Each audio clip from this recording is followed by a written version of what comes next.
So this is chapter 6, part 1, and we're going to talk more about financial markets and institutions, right? So financial markets are the responsible of the flow of money, right?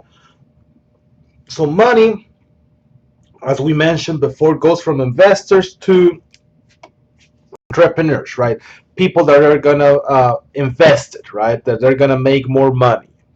So we can pretty much categorize the way in which money flows into two broad categories, right? Primary against secondary markets and money versus capital markets. Now, primary markets is when we issue our security for the very first time and people buy it directly from the issuer, right? If you buy Apple stock from Apple, well, that would have been either the IPO, the initial public offering, the time in which the corporation goes public for the very first time, or any subsequent new issuance of stock, right? So corporations and governments can issue new bonds, new stocks, and we can buy them directly through them, right? Uh, this is basically the way it works. Uh, Corporations issue new securities that go to an investment bank. Now, we don't buy it directly from Apple. We do it through a third party, and that third party is an investment bank, right? Investment banks make everything easier. Investment banks make it easier to move money from one place to the other, right? So the securities are going to go through the investment bank, and then they're going to go directly through investors, right? A lot of time, these investment banks have also investors, right? People that invest money with them. So they have people that could potentially buy any new securities, right? So the securities go to the initial investors, and then cash moves first with the investment bank and then with the issuer, right? Don't forget the investment part is going to take some commission. The investment banks charges fees, which corporations are happy to pay their fees since investment banks make the transactions way easier. Now, most of the transactions, especially with stocks, are called secondary market transactions. That is, if you buy, let's say you buy Apple directly from Apple, you buy Apple stock directly from the issuer whenever, the very first time. Does that mean that you need to hold the stock forever? No. That means that you're going to hold the stock for as long as you want. Once you are ready to sell, you can sell to someone else, right? And that action, when you buy a stock that has been previously issued, and you're buying it from a third party, that is called a secondary market transaction, right? Secondary markets are great because that way, if you need money and you have your stock, well, you can sell it and you get your money, right? You don't need to wait forever. Same with bonds. You don't need to hold till expiration. You can get your money as soon as you can, right? Uh, this is very, very similar. This is very similar through the primary markets. Now we have financial markets here. People that want to buy or sell, sorry. We go through brokers, right? Now, again, it's if we buy or sell stocks at the New York Stock Exchange, for example, uh, us personally cannot go there. We need to go. You need to go and do it through a third party.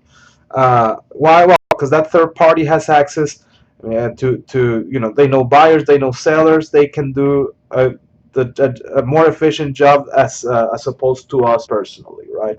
So the securities goes to other suppliers of funds, other people that want to buy them, and cash goes in, right?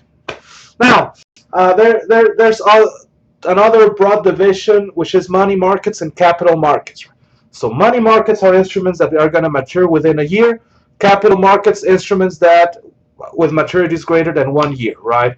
So pretty much capital. This is a timeline. They mature within a year. Those are money market securities, T-bills, commercial paper, bankers' acceptances. Very, very short term, low risk, right? A lot of times we can think of these money market securities as a safer way, well, as a very safe way to make a little bit more than our savings account, right? Uh, we should not expect very large return, but they are very liquid. You can get your money as soon as you want, and they're very convenient. Now, from 1 year to 30 years, we have notes and bonds. Most bonds expire within 30 years. And then we have stocks, right? Stocks don't have an expiration date. Well, their expiration, quote unquote, is as long as the corporation is in business. Right? So as long as the corporation is in business, we're going to have stocks. Right? There are other markets, for example, the foreign exchange markets, right? If we go to London, we need to use British pounds, right? So we we have dollars, therefore we need to change it to British pounds, right? What if I tell you that you're going to make £1,000 in 1 year? Well, let's say you invest £800 today, you make £1,000 in 1 year. Well, that sounds like a great business, right? Yes, but we're in the United States, right? Are we making money? Well, that's what we do with foreign exchange markets, right? We can arrange delivery spot, which is right now, or in the future. Derivatives, that's also a very important market. Futures, forwards, options.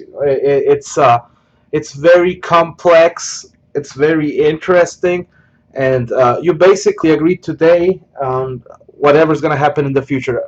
For example, a futures contract. Let's say we agree today that we're going to buy our gas in 1 year at $2 per gallon, right? So if the price is $5 per gallon, we still pay 2. If the price is 1 cent per gallon, we still pay 2. Right? We are One party is covering the risk, one party is hedging. We call that hedging, and the other party is taking the risk, right? So for the one that is hedging, you have complete certainty on the price in the future. The other party, on the other hand, is taking the risk and can make a profit and can make a loss. Derivatives are zero-sum games. That is, if you make money, your counterparty